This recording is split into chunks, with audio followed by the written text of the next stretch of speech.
បាទនេះជាយុវជនសមាជិករបស់ជាសាន IT ដើម្បីរៀបចំខ្លួនដើម្បីទៅចូលរួមនៅក្នុងព្រឹត្តិការណ៍អង្គរសង្ក្រាន្តដែលរៀបចំឡើងនៅក្នុងខេត្តសៀមរាបបាទពេលនេះកំពុងតែរៀបចំចំណាយទៅខាងកោះពេជ្រដើម្បីរៀបចំឡើងឡាននៅទីនោះដែរបាទ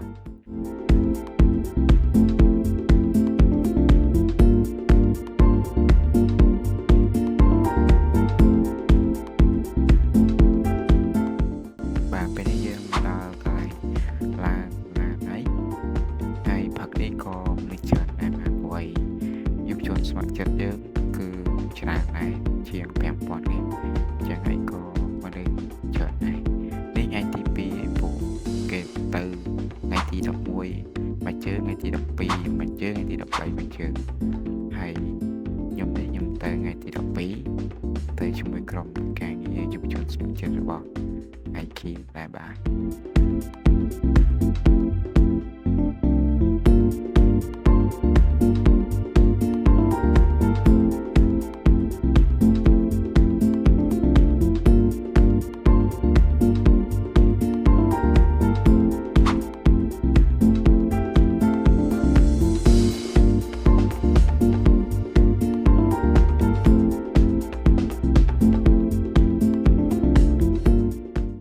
ពេលនេះយើងមកដល់កន្លែងស្នាក់នៅហើយកំពុងតែរៀបចំឲ្យបាននៅខ្ញុំមួយទៀតអត់យកឡើងឲ្យគាត់ឡើងយើងឲ្យទៅឈ្មោះអានម៉ែ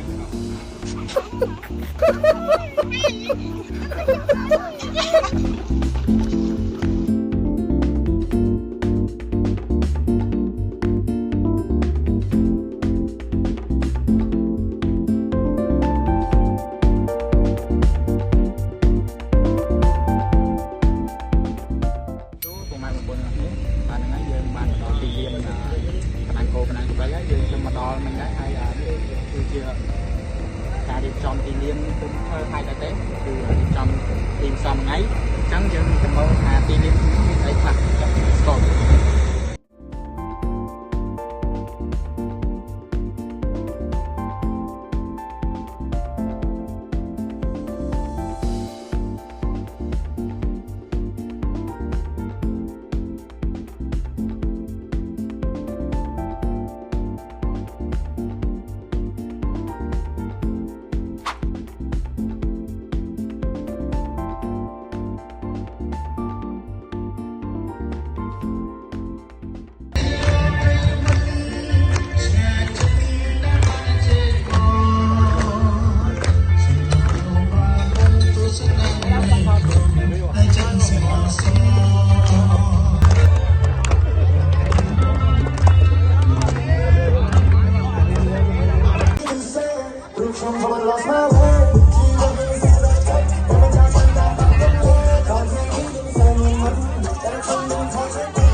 នៅសល់អាសេះខ្មៅនៅសល់អាសេះឆ្នោតនៅសល់អាសេះភឿននៅសល់អាសេះបាទនេះបាទគាត់រំគណៈធម្មតាគាត់លីហើយលោកណា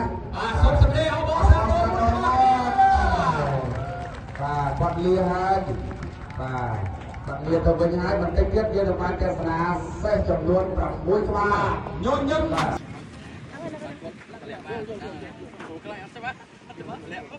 មានតែមិនតិចក្រោយ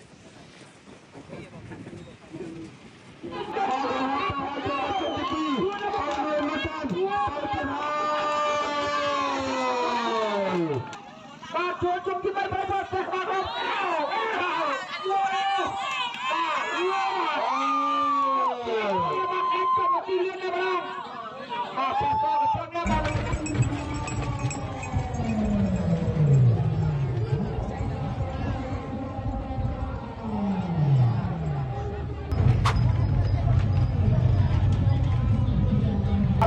វាយចង្កងបាល់បានហើយវាយចង្កងម្ដងបានហើយទៅទៀតបាទទៅតែម្ដងផងទៅចុះបោលឲ្យអត់យល់ទេមកចង់វាអត្ថាធិប្បាយអត់យល់ទេ